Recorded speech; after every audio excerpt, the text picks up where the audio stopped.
تو اس لیے ہمیں صحابہ کرام رضوان، جب سیدنا امیر معاویہ کی صحابیت مسلم ہے، تو اب جو معاملات تاریخ میں لکھے ہیں ان کو قطع نظر کرتے ہوئے ہمیں جو قرآن پاک، جو حدیث پاک میں فرمایا گیا، سب سے پہلے ہمیں ان کو ماننا چاہیے، ان پر عمل کرنا چاہیے، ان پر توجہ دینی چاہیے۔ تو صحابہ کرام رضوان کے بارے میں اور چند حدیث میں آپ کو مکتوبہ شریف کے حوالے سے کئی حدیث کی کتابوں سے لی گئی ہیں، یہ جمع ہے، میں آپ کے سامنے عرض کرتا ہوں۔ نبی پاک صلی اللہ علیہ وسلم ارشاد فرمایا ان اللہ اختارنی اصحابا واختارنی منهم سحار انصار فمن حافظنی فیہم حافظہ اللہ ومن آذانی فیہم آذاہ اللہ۔ حضور نے فرمایا اللہ نے مجھے چنا اور میرے لیے اصحاب کو چنا اور میرے لیے میرے سسرالی رشتہ داروں کو چنا، انصار کو چنا، جنہوں نے فمن حافظنی فیہم حافظ اللہ، جس نے میری ان کے معاملے میں حفاظت کی اللہ اس کی حفاظت کرے، ومن آذانی فیہم آذاہ اللہ، جنہوں نے ان کے بارے میں مجھے اذیت دی، ان پہ تنقید کی، تو اللہ تبارک و تعالیٰ اس کو اذیت دے گا۔ اس کو تو امام طبرانی نے روایت کیا ہے۔ اسی طرح ایک ترمذی شریف کی حدیث پاک ہے یہ کہ جب تم دیکھو کہ میرے صحابہ پر لوگ لعن طعن کر رہے ہیں تو تم کہو لعنت اللہ علی شرکم، تمہارے شر پر اللہ کی لعنت ہو۔ اسی طرح ایک حدیث لکھی یہاں پر من سب اصحابی فعلیہ لعنت اللہ والملائکۃ والناس اجمعین، جو میرے صحابہ پر تو سب کو شتم کرے، گالی گلوچ کرے، تبرہ کرے، اس پر زمین فرشتوں کی لعنت، اللہ کی لعنت، فرشتوں کی لعنت اور تمام لوگوں کی لعنت۔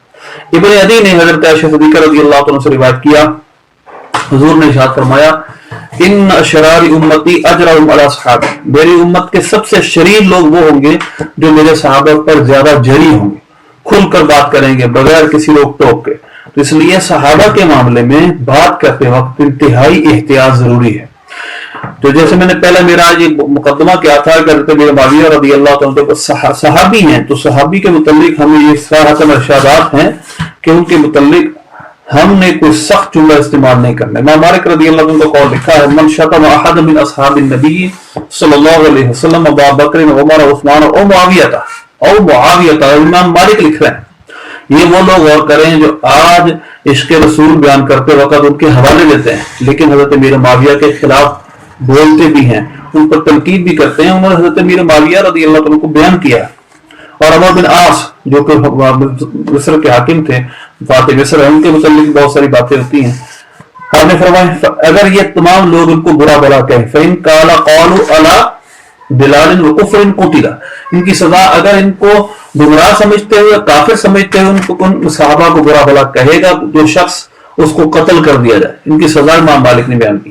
وَإِن شَتَمَ بِغَيْرِ هَذَا مِن مُشَاطَبَةِ النَّاسِ لِكُلٍّ نِكَالًا شَدِيدًا نُكِّلَ نِكَالًا شَدِيدًا، آپ فرماتے ہیں اور اگر صرف جو عام لوگ بات کرتے ہیں یعنی یہ کفر و گمراہی کی وجہ سے اگر کوئی ایسا نہ کہے، ویسے ہی تاریخی معاملات ان کے حوالے سے ایسا کہے تو اس کو سخت سزا دی جائے۔ اسی طرح یعنی بہت ساری روایات ہیں جو صحابہ کرام رضوان کے متعلق ہمیں صراحتاً سے منع کیا گیا ہے کہ ہم ان کے اس معاملات کے اندر ہم نہ پڑھیں کہ جن کے متعلق ہم نے تاریخی کتابوں میں ایسا ملتا ہے، جسوں میں منع کیا گیا ہے۔ حضور نے ہمیں صراحتاً منع کیا ہے، گویا کہ سائن بورڈ لگا دیا گیا کہ اس کے قریب نہیں جانا، یہ خطرے والی جگہ۔ اللہ فی اصحابی لا تتخذوا من بعدهم غرضا، میرے صحابہ کے معاملے میں اللہ سے ڈرنا اور ان کو میرے بعد حرف تنقید نہ بنانا۔ اور حضرت سیدنا امیر معاویہ رضی اللہ تعالیٰ کی جو صحابیت ہے وہ مسلمہ ہے۔ ایک جو میرا مدعا تھا وہ یہ تھا کہ آپ صحابی ہیں اور صحابی رسول ہونے کے ناطے ان سے جو کچھ ہوا ہے وہ الگ معاملہ ہے، اللہ نے اس کو معاف کر دیا ہے، یہ بھی میں آپ کا سامنے عرض کروں گا، لیکن ہمارا معاملہ امتی ہونے کے ناطے یہ ہے کہ ہم ان پر تنقید کر کے حضور کو اذیت نہ دیں۔ یہ پہلا پوائنٹ تھا میرا۔ دوسرا پوائنٹ یہ ہے کہ جو آپ پہ اعتراضات کیے جاتے ہیں، بالخصوص بخاری شریف کی حدیث ہے، حضرت عمار بن یاسر رضی اللہ عنہ کے حوالے سے بیان کیا جاتا ہے کہ اے عمار تقتلہ فیۃ باغیۃ، تمہیں فیہ باغیہ یعنی باغی گروہ قتل کرے گا۔ اس حوالے سے انتہائی اہم کلام ہے۔ جو لوگ یہ بار بار حدیث پڑھتے ہیں فیہ باغیہ فیہ باغیہ، وہ ایک بخاری مسلم کی اور حدیث بھی ہے، یہ میرا بیٹا یعنی حسن سید ہے، لعل اللہ ان یصلح بین فئتین عظیمتین من المسلمین، اللہ تبارک و تعالیٰ اس کے ذریعے مسلمانوں کے دو بڑے گروہوں میں صلح کروائے گا۔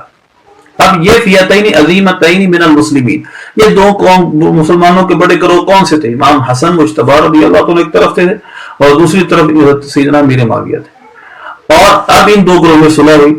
یہاں پر ایک اور بات خیال کرتا جاؤں، یہاں پر مولوی اسحاق نے یہ کہا ہے کہ حضور نے فیتین عظیمتین من المسلمین کہا، مسلمین کہا، مومنین نے کہا، یعنی وہ ظاہر مومن نہیں ہوں گے، بظاہر کلمہ پڑھیں گے، دل سے مومن نہیں ہوں گے معاذ اللہ۔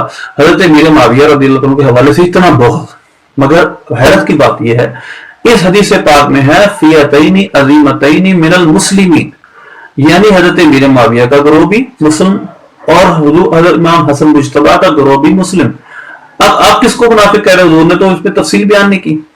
اور دوسری بات یہ ہے کہ جب منافقین کا معاملہ تھا، فتح ہجرت مکہ کے بعد حضور نے اپنی بارگاہ سے منافقوں کو نکال دیا تھا، اس وقت حضرت امیر معاویہ ایمان لے آئے تھے۔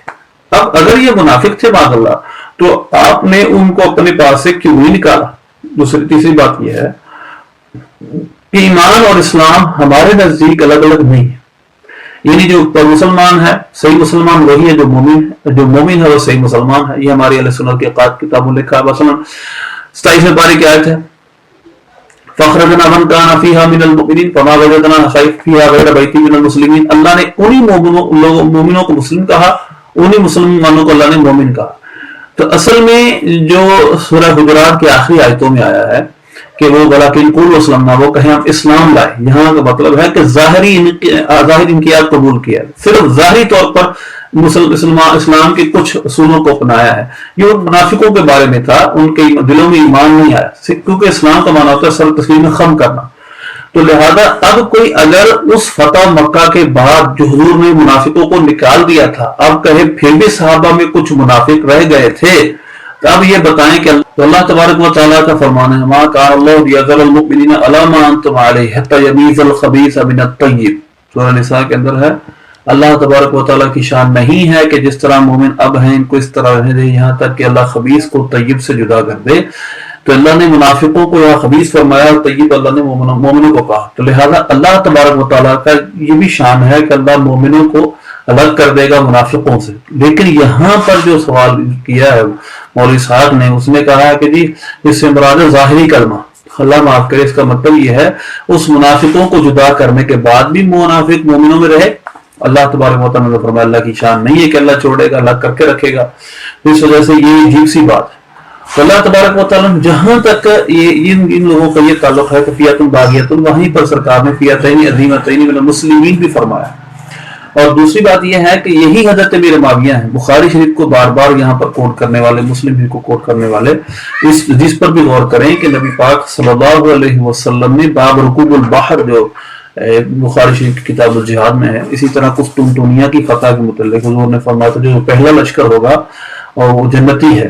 اب قسطنطنیہ کا پہلا جو حملہ تھا، جو پہلا لشکر بھیجا تھا مسلمانوں کا، وہ حضرت امیر معاویہ رضی اللہ عنہ اس کے سربراہ تھے حضرت عثمان غنی کے دور میں، اور یہ پہلا سمندری سفر تھا۔ اس کے حوالے سے کچھ اور بھی یزید کے متعلق صحیح ثابت کرنے کی کوشش کرتے ہیں بعض لوگ، جبکہ یزید اس لشکر میں شامل نہیں تھا۔ تو قسطنطنیہ کے جو پہلا فتح لشکر جائے گا وہ جنتی ہوگا۔ اب حضرت امیر معاویہ رضی اللہ عنہ اس کے سربراہ تھے، اس کے امیر تھے، تو اس لیے اگر یہ اعتراض حدیث ایک پڑھ کر فیاتن باغیتن والی حدیث پاک کو بار بار پڑھ کر باغی اور ان کو جہنمی ثابت کرنے کی کوشش کی جاتی ہے، تو یہ بھی بخاری کی حدیثیں ہیں، ان میں ان کو جنتی ثابت کیا جا رہا ہے۔ اور حدیث پاک ہے، انہوں نے فرمایا کہ میں یہ جو دیکھ رہا ہوں، سرکار سو کر اٹھے تو آپ نے فرمایا میں دیکھ رہا ہوں کہ میری امت کا ایک گروہ جس طرح بادشاہ تختوں پہ بیٹھتے اس طرح پانی پہ سفر کر رہے ہیں، مفہوم اس کا یہ بنتا ہے۔ تو لہذا قسطنطنیہ اور قیصر جو 16 ہجری میں فتح ہوا تھا، اس کے بعد قسطنطنیہ کی فتح کا الگ سے ذکر ہے۔ تو سرکار صلی اللہ علیہ وسلم نے تو اپنی زبان سے ان کو جنتی فرما دیا ہے امیر معاویہ رضی اللہ تعالیٰ عنہ کو۔ تو اب ایک حدیث میں وہ جہنم کی طرف بلا رہے ہیں، ایک حدیث میں یہ ہے کہ وہ جنتی ہیں، جو سب سے پہلا گروہ قسطنطنیہ میں طرف ہجرت کا سفر کرے گا، جہاد کرے گا، وہ جنتی ہے۔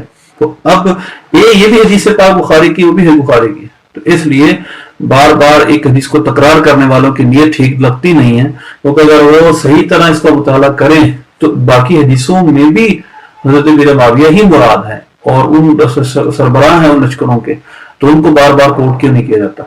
اس حوالے سے ایک اور بات، حضرت امیر معاویہ رضی اللہ تعالیٰ کی جو یہ کچھ ہوا، علماء کے اقوال میں آپ کے سامنے عرض کرتا ہوں۔ یہ سب سے پہلے خود حضرت علی مولا علی کرم اللہ تعالیٰ وجہ کریم اور جنگ صفین کے جو لوگ تھے ان کے حوالے سے میں چند باتیں آپ کے سامنے عرض کرتا ہوں کہ ان کا جنگ صفین اور جنگ جمل پر کیا رائے تھی، کیونکہ آج کل تو بہت زیادہ تنقید کر رہے ہیں لوگ اور ان چیزوں کو لے کر، اور صحابہ کرام رضوان کو لعن طعن کر رہے ہیں۔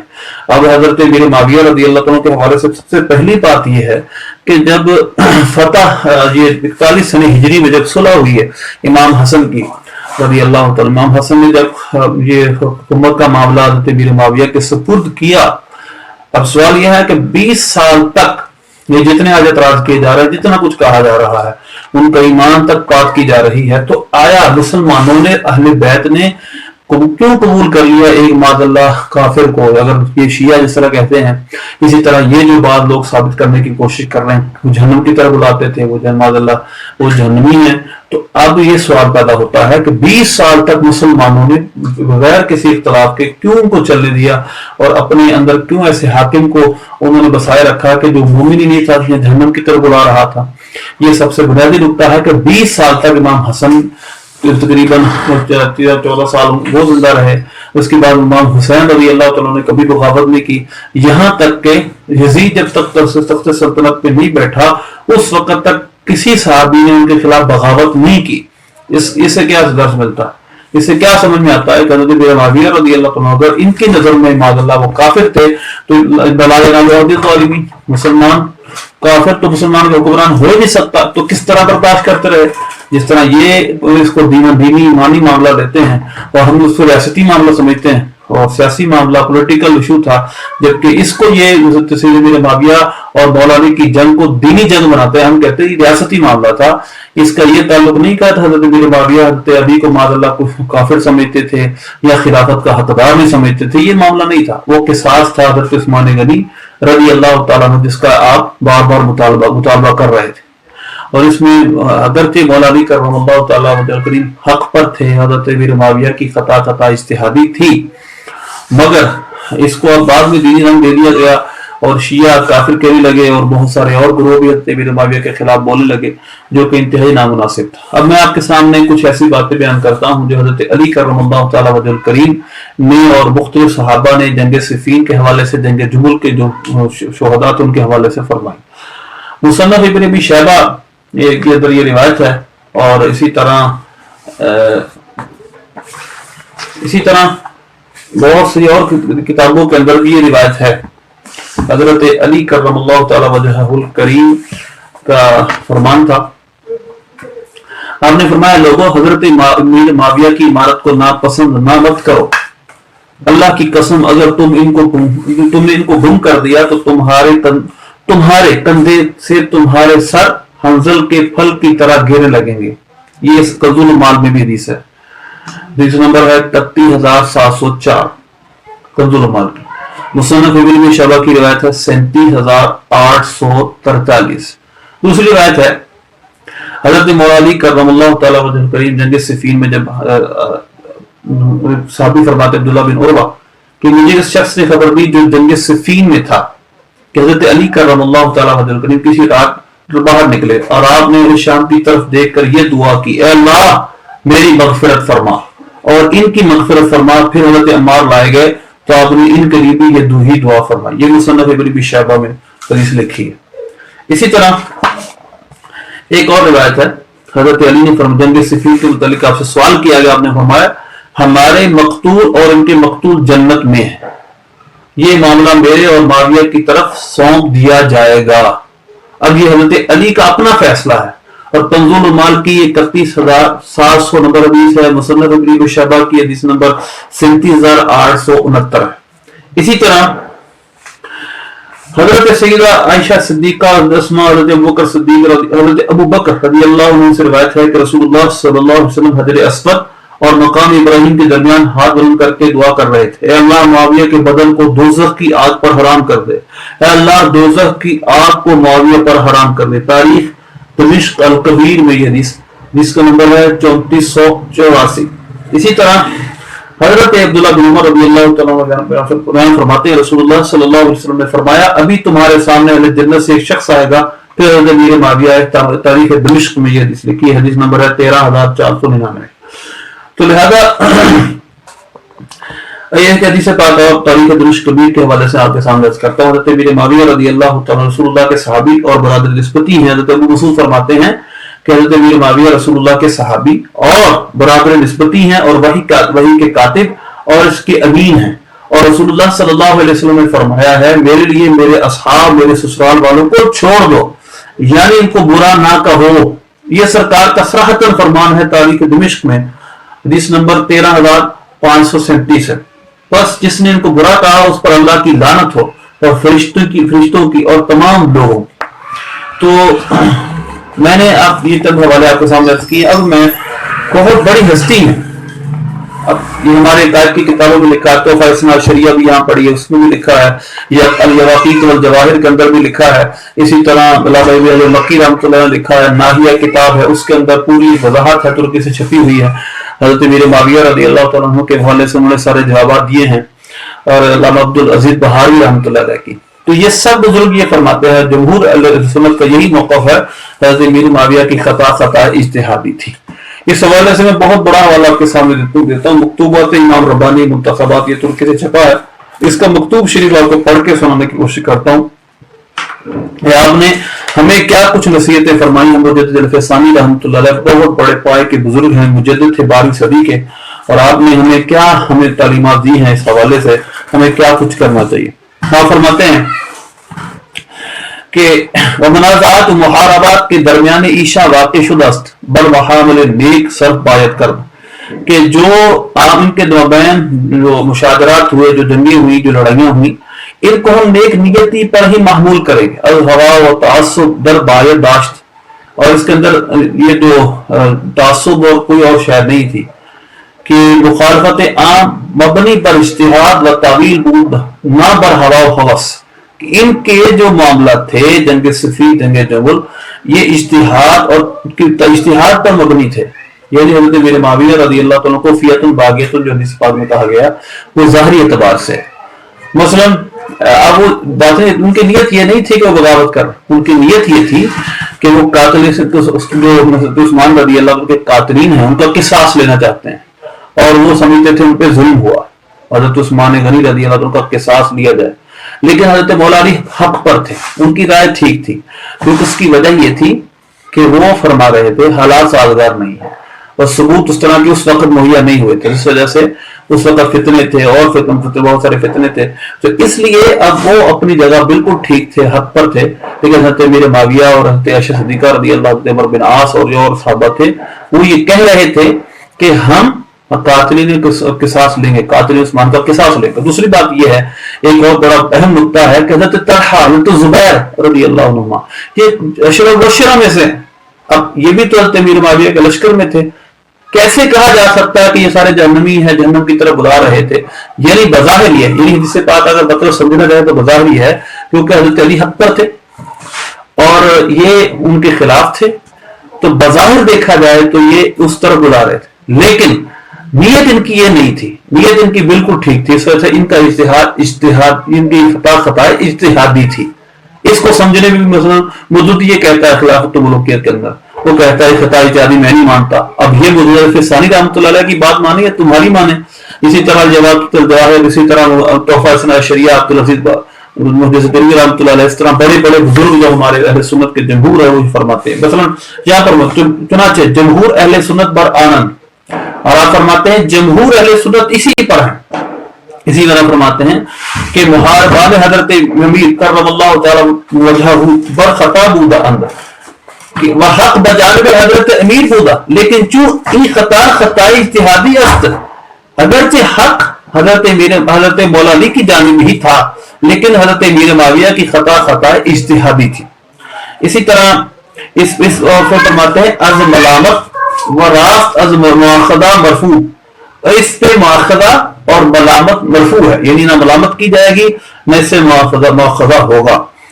تو اسی طرح بہت سارے اور آپ نے ذکر کی ہیں باتیں ابن حجر فقی رحمۃ اللہ علیہ کے حوالے سے، فوائد محرکہ کے حوالے سے، کہ اگرچہ جو خط پہ تھے حضرت مولا علی ہی تھے، لیکن حضرت میر معاویہ کی جو خطا تھی خطا اجتہادی، جہاں فرماتے ہیں وہ قطب القوم مشہورۃ بالخطا الاجتہادی، یہ جو ہم قول کر رہے ہیں، ہمارا جو کنسپشن ہے، اس سے ہماری کتابیں بھری ہوئی ہیں کہ آپ کی خطا خطا اجتہادی تھی.